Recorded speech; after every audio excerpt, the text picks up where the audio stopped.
আসসালামু আলাইকুম ওয়া রাহমাতুল্লাহ। কঠিন কিয়ামতের দিন অপরাধীরা পুনরায় পৃথিবীতে আসার কামনা করবে। রাসূলুল্লাহ সাল্লাল্লাহু আলাইহি ওয়াসাল্লামের হাদিস থেকে ইরশাদ এসেছে। প্রিয় দর্শক, ঘটনাটি শুরু করার আগে আপনাদের কাছে আমার একটি অনুরোধ। আমাদের এই চ্যানেলে ইসলামিক নিত্য নতুন ভিডিও পেতে আমাদের চ্যানেলটিকে সাবস্ক্রাইব করে আমাদের পাশেই থাকুন। আসুন তাহলে শুরু করি।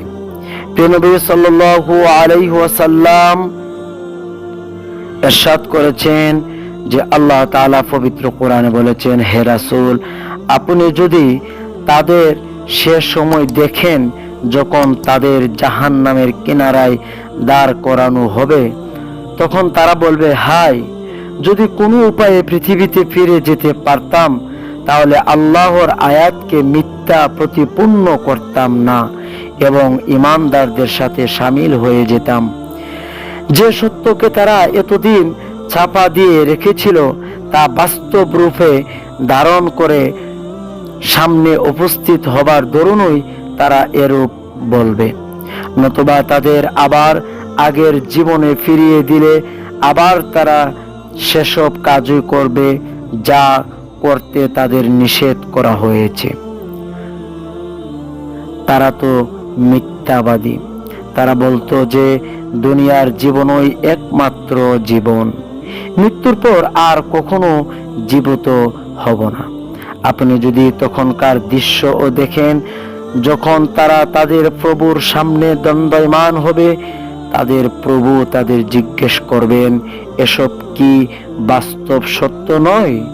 আল্লাহ তখন বলবেন, আজ অস্বীকার করার দরুন আযাব ভোগ করো, আমি আল্লাহর শাস্তি ভোগ করো।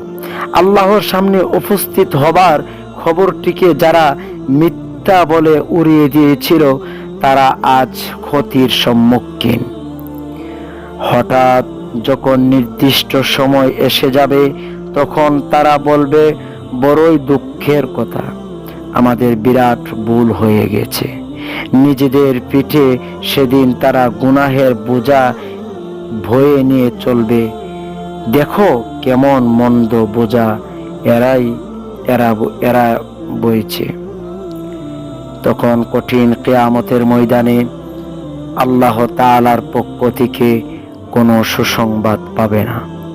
ওই দিন পালাবার আর কোনো পথ খুঁজে পাওয়া যাবে না।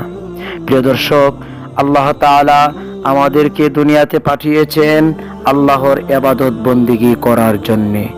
আমরা যদি আল্লাহ তাআলার ইবাদত বন্দেগী করে আল্লাহ তাআলার খাঁটি বান্দা হিসাবে আমরা যদি দুনিয়া হতে বিদায় হতে পারি, তাহলে আল্লাহ তাআলা আমাদেরকে ক্ষমা করে দিবেন। আল্লাহ তাআলা আমাদের সবাইকে ইসলামের সহি বুঝ দান করুন। আল্লাহুম্মা আমিন।